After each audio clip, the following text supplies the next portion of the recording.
통변 방식에 따라서 사주팔자를 놓고 보는 그림이 참 다릅니다.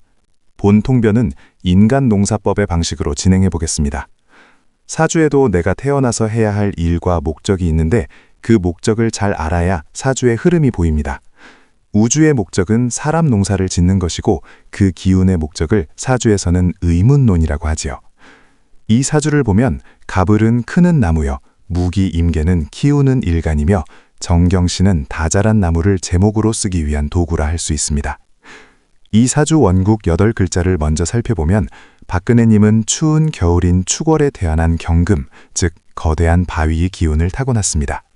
경진일준이 젖은 흙인 옥토 위에 놓인 바위이자 진흙 속의 광물 혹은 승천을 기다리는 백룡의 형상이라 할 수 있지요.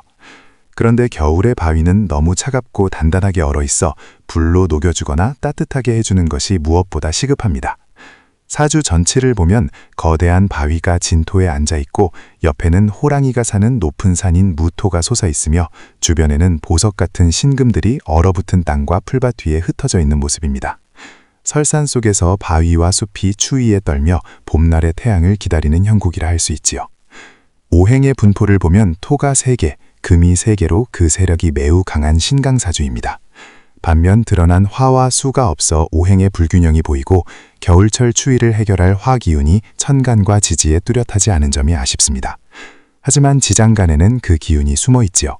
천간을 보면 시간의 무토가 일간 경금을 강력하게 돕고 월간과 연간의 신금은 동료이자 경쟁자로 세력을 형성하고 있습니다. 나를 돕는 기운이 너무 강하다 보니 자칫 고집이 세지거나 의존적이 될 수 있음을 경계해야 합니다. 지지 환경을 보면 인, 묘, 진이라는 봄의 글자들이 흩어져 있어 강력한 나무의 세력, 즉 재물의 잠재력을 품고 있습니다. 비록 축토라는 얼어붙은 땅이 섞여 있어 겉으로는 토와 금이 강해 보이지만 내부적으로는 거대한 재물의 창고가 열릴 준비가 된 것입니다. 일간 경금은 축토와 진토에 튼튼하게 뿌리를 내려 주간과 뚝심이 매우 강하며 시주 무인은 인목 위에 무토가 있어 힘이 분산되고 연주 신묘는 금이 나무를 극하는 형상이라 전반적으로 금의 기운이 땅과 나무를 지배하려는 모양새입니다.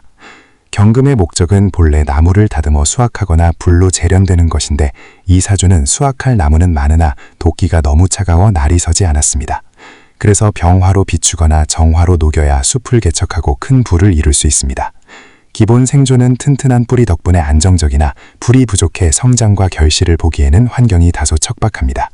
따라서 사회적 성공을 위해서는 운에서 들어오는 화기운이 절실합니다.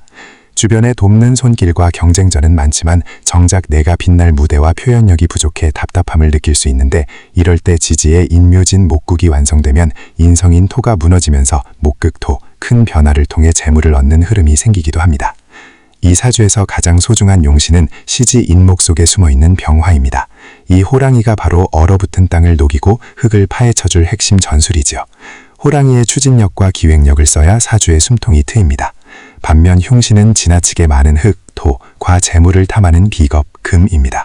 흙이 많으면 게을러지거나 판단이 흐려질 수 있고 연월에 포진한 신금 경쟁자들이 내 재물을 먼저 선점하려 하니 주의가 필요합니다. 육친으로 보면 어머니의 영향력이 과해 독립심을 저해할 수 있고 아버지는 상대적으로 세력이 약합니다. 배우자 자리에는 엄마처럼 챙겨주거나 잔소리하는 인연이 들어와 있네요. 인생의 흐름인 대운을 보면 참으로 축복받았습니다. 여성으로서 신묘년생이라 대운이 순행하는데 겨울생에게 꼭 필요한 봄과 여름으로 평생 흐르기 때문입니다. 1세부터 시작된 이민대운은 총명함을 주고 목국의 기반을 닦았으며 11세 계묘대운은 재능과 친구관계에 활력을 불어넣었습니다.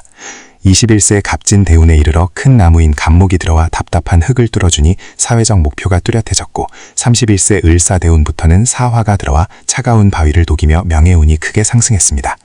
인생의 하이라이트는 41세 병호대운입니다. 뜨거운 태양과 불이 들어와 사주를 완전히 녹이니 권력과 명예가 최고조에 달하는 최전성기를 맞이합니다. 이어지는 51세 정미대운 역시 정화가 경금을 재련해 보석으로 만드니 전문가로서 입지가 굳건해지고 충미충으로 재물창고가 열리게 됩니다. 다만 61세 무신대운과 71세 기우대운은 다시 금과 토의 기운이 강해지므로 경쟁을 피하고 건강관리와 재산수성에 힘쓰며 마음을 비우는 자세가 필요합니다. 종합하자면 이 사주는 동토의 바위였으나 대운의 흐름이 사주의 단점을 완벽히 보완해준 귀격입니다. 초년의 준비를 거쳐 중년 이후 불의 운을 만나 대기만상형으로 발복하는 명조이지요. 성공을 위한 행동 지침으로는 첫째, 흙의 기운인 게으름을 경계하고 끊임없이 활동해야 합니다.